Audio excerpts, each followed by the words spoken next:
सोना सिर्फ एक धातु नहीं बल्कि भारत की आत्मा का हिस्सा है।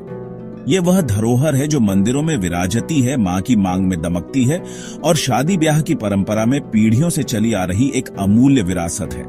लेकिन एक सवाल जो हर भारतीय के मन में आता है, आखिर भारत का सारा सोना कहां है और दुनिया के किस देश के पास है सबसे ज्यादा दर्जवी लक्ष्मी? चलिए आज जानते हैं सोने की इस चमकती दुनिया की वो सच्चाई जो शायद अब तक अंधेरे में थी। वीडियो शुरू करने से पहले आप हमारे चैनल को सब्सक्राइब कर लें और बेल आइकन को दबा दें। भारत और सोने का रिश्ता हजारों साल पुराना है। सिंधु घाटी सभ्यता से लेकर मौर्य और गुप्त साम्राज्य तक सोना भारत की संस्कृति और व्यापार का आधार रहा है। यूनानी इतिहासकारों ने भारत को सोने की चिड़िया कहा, क्योंकि यहाँ के बाजारों में, महलों में, मंदिरों में हर तरफ सोने की भरमार थी। माना जाता है कि पुराने समय में भारत के पास विश्व के कुल सोने का लगभग 40% हिस्सा हुआ करता था। यही कारण था कि विदेशी आक्रांता, चाहे सिकंदर हो, मुगल हो या अंग्रेज, भारत पर कब्जा करना चाहते थे, भारत के सोने की वजह से। लेकिन अब बात करते हैं आज के भारत की। तो सवाल उठता है, भारत के पास आज कितना सोना है? सन 2024 की रिपोर्ट के अनुसार भारत के पास कुल 797 टन से अधिक सोना रिजर्व में है। यह सोना आरबीआई यानी भारतीय रिजर्व बैंक के पास सुरक्षित रखा हुआ है। इसके अलावा अगर हम आम जनता और मंदिरों के पास मौजूद सोने की बात करें तो आंकड़ा 25,000 टन से भी ऊपर जाता है। जी हां, भारत के लोग दुनिया में सबसे ज्यादा सोना खरीदते हैं। हर साल भारतीय 100 से 800 टन तक सोना खरीदते हैं। और अगर मंदिरों की बात करें, पद्मनाभ स्वामी मंदिर, तिरुपति बालाजी, श्रीनाथ जी और शिरडी के पास अरबों की संपत्ति है। कहा जाता है कि अकेले पद्मनाभ स्वामी मंदिर के तहखानों में 1 लाख करोड़ रुपए से ज्यादा की संपत्ति छुपी हुई है।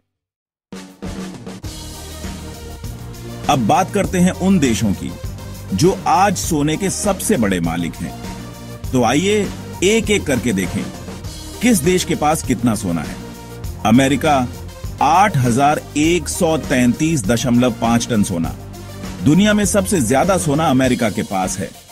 यह सोना फोर्ट नॉक्स जैसे सुरक्षित स्थानों में रखा गया है।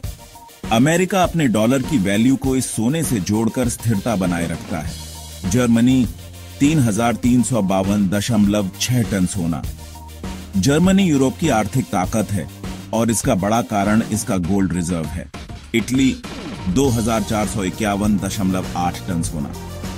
चाहे देश पर कर्ज कितना भी हो, इटली ने अपने गोल्ड रिजर्व को नहीं बेचा। फ्रांस 2,436.5 टन सोना। फ्रांस भी अपने इतिहास और मुद्रा को स्थिर रखने के लिए बड़े गोल्ड रिजर्व रखता है। रूस 2,329.6 टन सोना। रूस ने अमेरिका और यूरोपीय देशों पर निर्भरता कम करने के लिए लगातार सोना खरीदा है। चीन 2,200 से ज्यादा टन सोना।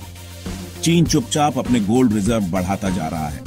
कहा जाता है कि असल में उसके पास इससे कहीं ज्यादा सोना है। स्विट्जरलैंड 1,040 टन सोना। दुनिया का सबसे भरोसेमंद बैंकिंग देश भले छोटा है पर सोने में मजबूत है। Japan 846 ton.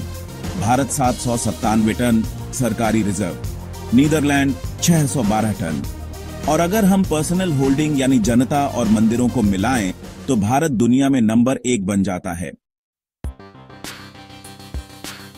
अब सवाल उठता है, क्या भारत का सोना सुरक्षित है?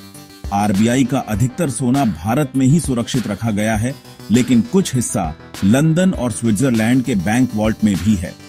इसके पीछे कारण है अंतरराष्ट्रीय लेन देन और विदेशी व्यापार के दौरान लिक्विडिटी बनाए रखना। भारत सरकार समय समय पर गोल्ड बॉन्ड स्कीम भी निकालती है, जिसमें लोग सोना खरीदने की बजाय डिजिटल रूप में निवेश करते हैं। इसके अलावा भारत अब सोने की रिसाइकलिंग और रिफाइनिंग में भी आगे बढ़ रहा है, जिससे आयात पर निर्भरता कम हो और स्थानीय संसाधन मजबूत हों।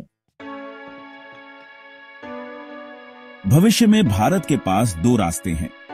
या तो हम सिर्फ सोने को खरीदते रहें, या हम खुद उत्पादन और प्रोसेसिंग का हब बन जाएं। भारत में कुछ जगहों पर सोने की खदानें भी हैं, जैसे कर्नाटक के कोलार और हुत्ती क्षेत्र, लेकिन उनकी क्षमता सीमित है। सरकार अब मेड इन इंडिया गोल्ड पर जोर दे रही है ताकि हम आयात पर निर्भर न रहें और आत्मनिर्भर बन सकें।